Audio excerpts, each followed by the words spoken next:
get it to the left-hand side. So in this case, I see my y squared. Get your y squared and your other y to the left-hand side. This is the only complete the square. It's the only square we have. The other one is not a square. So we complete the square, half of 6. Take the square of that, add 9 to the other side. Generally, when you combine, this should be able to come out nicely here. That coefficient of x has to be a 1. So remember, if it helps you, as soon as you see it's a y squared, write this down so you know your format.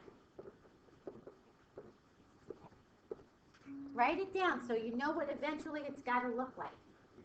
Okay, so then factor out the -8. There's your vertex. Remember, it comes out, x is always with the h, y is always with the k.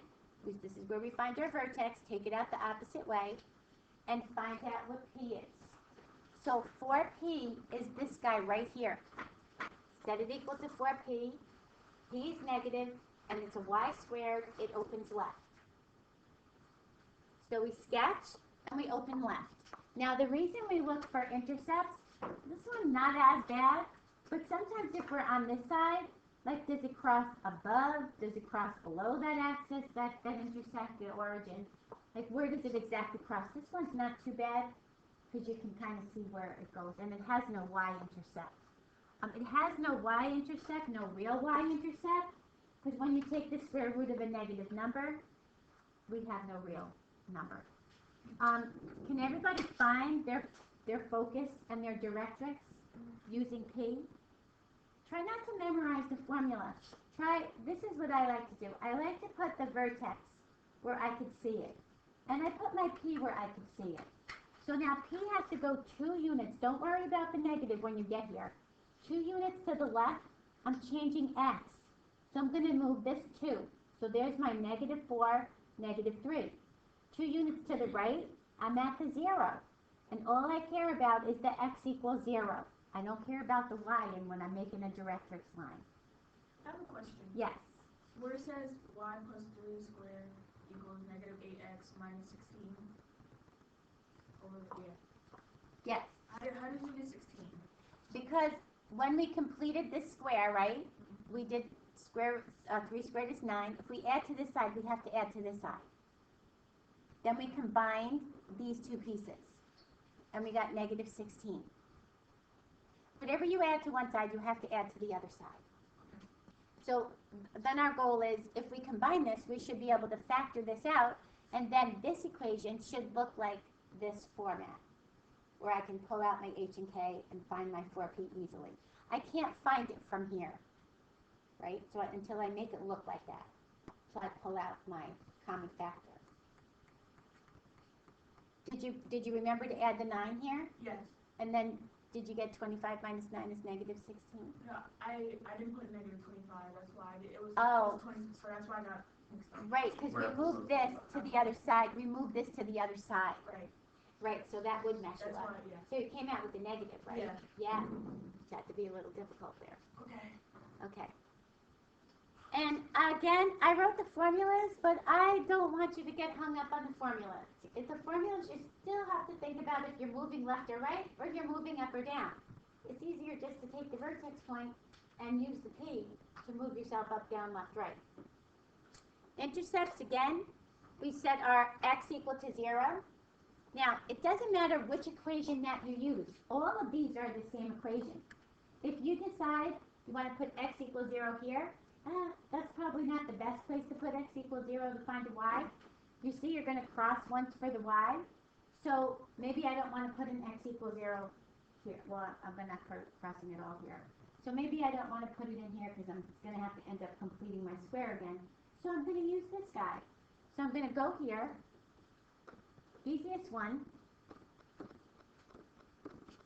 Put my x of 0 in here. This becomes -16. And I can kind of stop right here. Because as soon as I go to take the square root, whoop, no real intercepts, no real y-intercepts, because I can't take the square root of a negative number.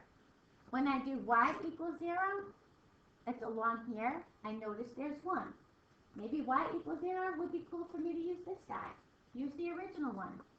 If I use my original one, Are you with me on this? Is this what you're asking? So say I use my original one. You can use any of them. But if I use y equals 0, don't I eliminate those? Eliminate the square. Then I'm left with 8x plus 25 equals 0. Subtract my 25 and divide by 8. And this has to make sense to me. Negative 25 over 8. Negative, if I'm working myself backwards, and this is my point, negative 2, 3, I got to get past the negative 2, and I'm a little bit past the negative 3, which makes sense. I'm going this way. So that is a little bit past the negative 3, which fits my graph, right? If it was negative 1, I'd say, whoops, I must be opening the wrong way. How could that be?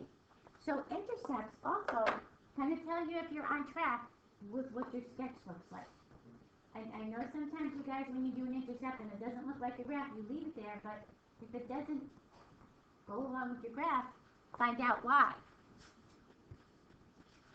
Okay, that work could have been a little bit more work on the Yeah, no, I didn't know how to do anything else. Okay, so follow along with us here.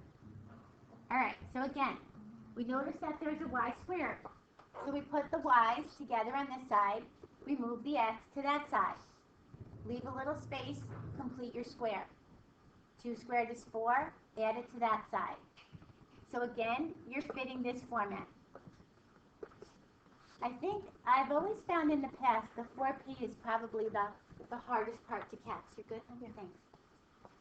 The 4p is the hardest part to catch because we didn't use a p before for you guys, but the focus and the directrix come off the page. So now, from here we're going to take this guy, we're going to factor out the 4. You need the x by itself. So factor out a 4, this is where your 4p comes in. So we notice that p is positive, and it's a y squared. It has to open to the right. So we start with your vertex, pull it out the opposite way, and sketch. Here's my vertex. So now, put your vertex right here so you can see it. If p is 1, p is going to move this way. It's going to change my x. So if I'm at negative 1 and I'm going to move 1, I'm at the 0. There's my focus point. My directrix is moving in the opposite direction, 1 more. So technically, if you looked at it, this point is at negative 2, 2. The directrix is a line that cuts through that x point. If that's an easier way for you to start it like that. Start it with a point and take the x equals. Again, the intercepts, this is where your intercepts come into play. Where am I putting this thing? Is it cutting above the origin, below the origin, through the origin? This is why my intercepts help me. So maybe the more important one here is the y or the x, whichever one you decided to use. So for the y-intercept, set x equal to 0. You know you have 2 of those y-intercepts, go to the one with the square. Already squared, because you're going to take the square root of it. When I use y equals 0, go to the main one, get rid of these y's. Negative 4x is equal to 0. Look how easy that is. Use this one. The y0 takes that out. And what is x equal to? X is equal to 0. Oh, so I pass through the origin. That makes my sketch make sense. So if you use any of those equations, the x values will be the same? Oh, they will always be the same, because all we did was manipulate those equations. Okay. They're still the same thing. We didn't change them, we just manipulated them. So use the one that's the easiest one to use. Whenever you're going to get 2, use the final one because it has the square, because that's the one you're going to square root. If you use the original one, you're going to end up completing the square again. And we don't want to do that. So we'll use the one with the square in it. This is really similar to your vertex one, if you think about it. Stop me if you have any questions or concerns.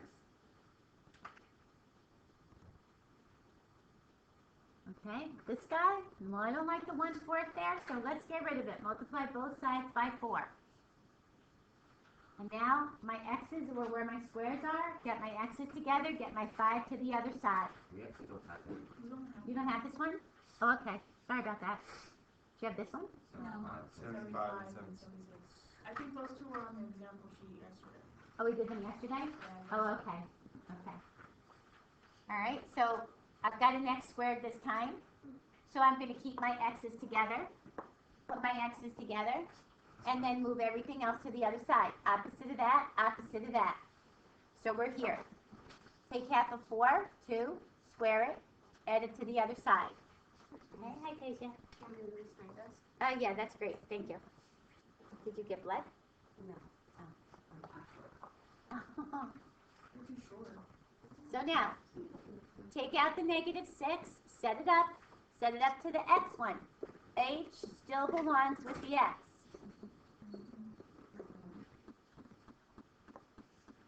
Find your p is negative, it's an x squared, it's going to open down. And again, where do I cross this? That's where my intercepts help. My intercepts help, even just do the y in this case. Do the y and that'll kind of help to see where it's going to go. Where's my y-intercept? My y-intercept when x is 0. You might want to go back up to the original one. When x is 0, go to this guy. 0, 0, 6y minus 2 equals 0. Add 2. Does the focus, like, does it change with, like, if it's x squared, if it's y squared? Cause, like, No, it's still here. It's still right here. because wasn't the other one? It's still the value H that's plus in P, front of. K? Well, yeah, the formula changes. Yeah, That's why why I said don't go by the formulas. Why does that change? Because what happens here is, here's your vertex. When you find your focus, what's changing now? Your x, not your y. So that's why I said don't go by the formulas because you still have to think, which one am I changing? The h or the k? So if you're going to do that, just take it right off your vertex. That was a good point. Good point that you saw that. So just to get back here 1 second, we can find your thing, divide by 6, and we find that y is 1/3. So look, we're barely crossing above the origin. The other side isn't as important because it's just a sketch, but it's kind of important. Where am I in regards to the origin? And what Gabe just said too is, here is your vertex. I don't know if you caught what he said. He noticed that the formulas changed. The other one said h plus p comma k, because we're moving horizontally. This time we're moving vertically, so the y is going to change. So the h is going to stay the same. So you're going to take your p and you're going to say, if this is -2, 1, all I care about is my y this time. So if I had to move down 1.5, I'm going to do this. Watch. Move down 1 and then move down 1/2. I'm not even doing any math here. Move down 1.5. 1 and 1/2. This guy is going to be -2, -1/2. I find that without even using a formula. Now I'm going to move up 1.5. So, from 1 to 2.5. 2.5, that's the same as 5/2. And it's a y equals directrix, because it's a horizontal line.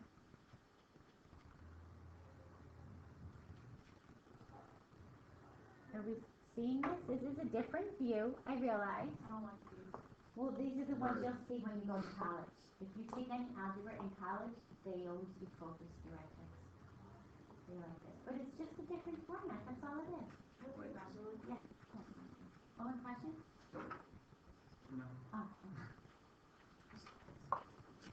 Okay? All right, did you have this one? Yeah, that's the last one we have. This is the last one? Yeah, 76. 76. How come you guys don't have very many? Oh, This there is was the only one one. that was one sheet.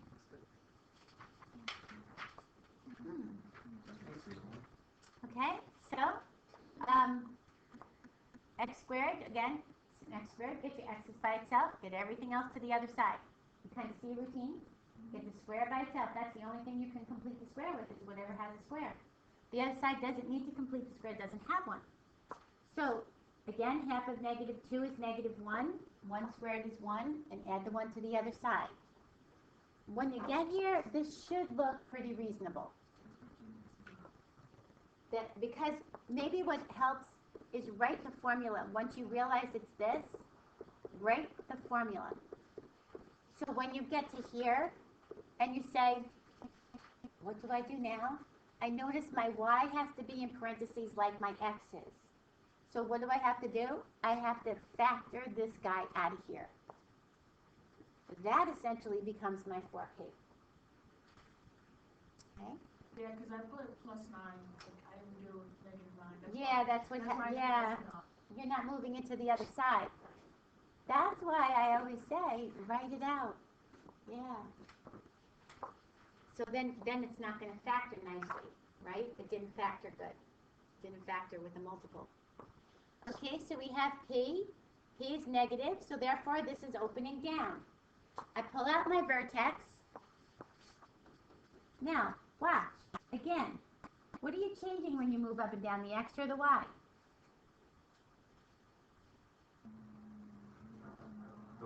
The y. So my x is going to stay the same for my focus. My y has to drop down 2.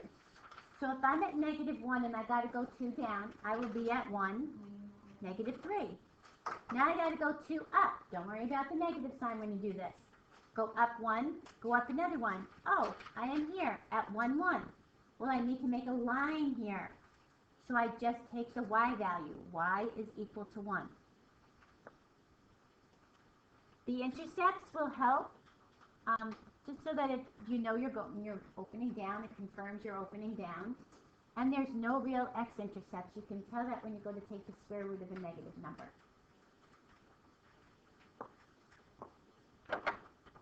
Good? This is the last one? Yeah, it was. All right. Now today, do you guys have any questions? So they tell us, let's put this in. So they tell us I have a vertex of 0, 0. So okay, I start with my vertex of 0, 0. They tell us that I have a focus of 2, 0. This is my focus. Which way is my parabola going to open? Right. To the right. It has to encompass the focus, right?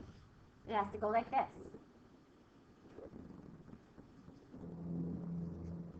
Agree? So, we've got a y squared or an x squared. A y squared. So I'm going to start like this. This format is important that you know it. So my vertex is at 0, 0. So what can I eliminate over there?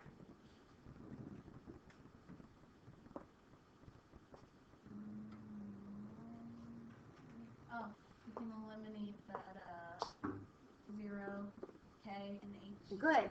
So if this is my h and k and I put a 0 in here, it's kind of, I can get rid of that, right?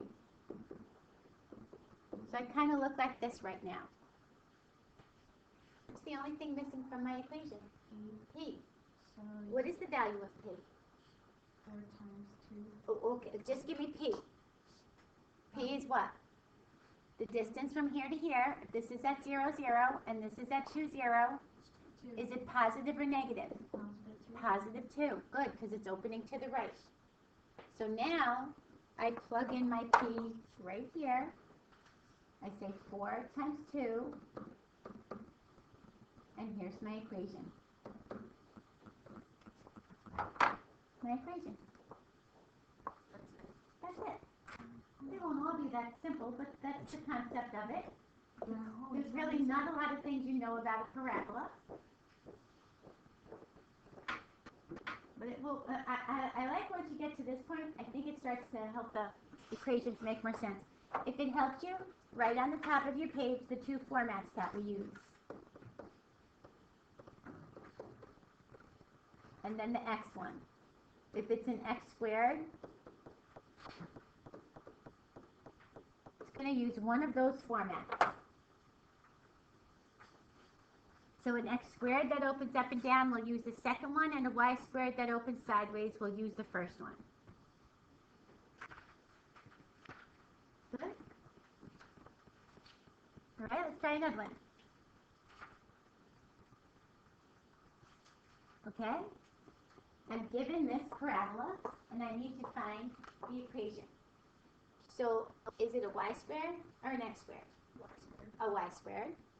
So I'm going to start with my y minus k squared equals 4p x minus h. What can you tell me? The vertex is 0, 0. Okay, the vertex is 0, 0. I can see that here, right? So I can take this out.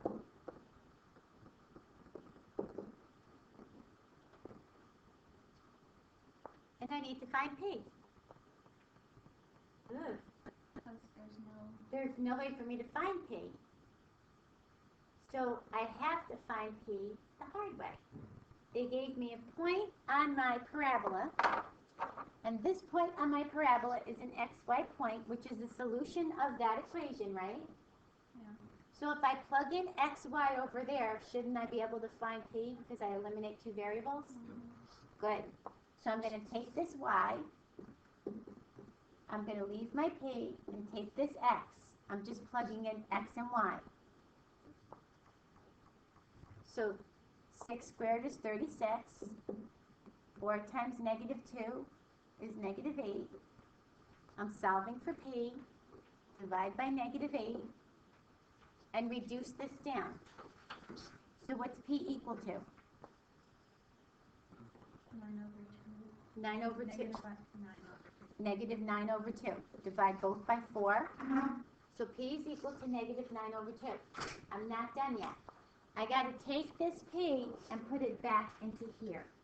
So, negative 1. So yeah. So usually it'll work out kind of nice. So this goes in here 2 times. So this gives me negative 18. And here's my equation of that parabola. That's the only hard one, is when they didn't give you p. They gave you a point on the parabola, and you just have to work yourself backwards. It's kind of like, you know when you do y equals mx plus b? They give you the slope and they give you a point. So you plug it all in, find the b, and then you bring it back down again, right? Now, if you want to graph this side, you can't put a y squared in your calculator, but if you took the square root of both sides, you could put y1, the square root of negative 18x. You could put y2, the negative square root of, negative 18x.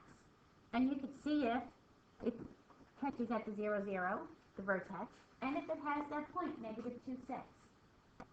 That's doable.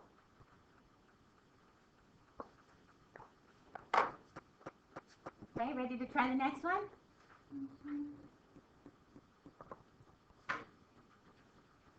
So you guys try this one for me. Draw this out. Let's draw this out, and then I'll have you find it. So my vertex is my origin. Okay. This is my vertex, and my directrix is x equals 3.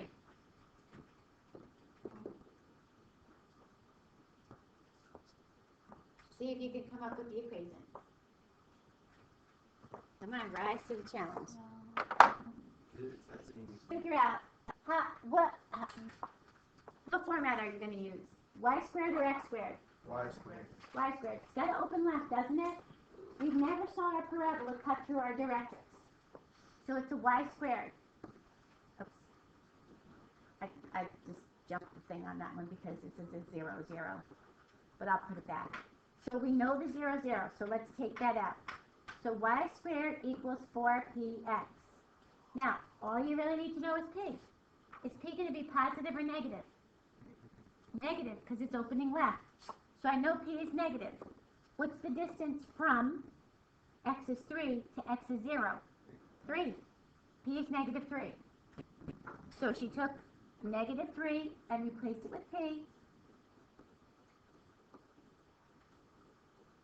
And she got the equation of her parabola. How do you know that it's 3 again? Sorry. The distance from your vertex to your directrix is p. Okay. And the distance from your vertex to your focus is also p. Yeah, how are they both p? One is Depends on negative, what you. one is negative, one is positive. But I don't want you to worry about who's negative, who's positive. I want you to figure it out by the sketch. So we use what we're given. You use what you're given. So we know the distance here. It's p is equal to f minus b. But here's the problem. you'll end up with a negative, but if you're given it the opposite way, then you got to turn it around opposite. So instead of worrying about this equation, we're going to just say it opens left, so it's negative. And what is the distance? 3. So now we know P is negative 3, rather than try to figure out what it would be. Because it's going to go the opposite way when it's a directrix.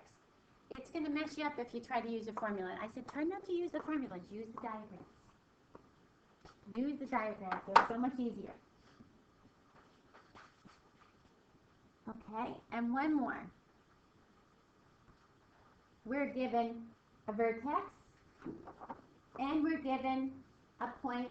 This little guy here is a point on the graph. So is this an x squared or a y squared? X squared, so we're going to start like this, and this time we have a vertex, so we have to fill that part in. So x minus 3.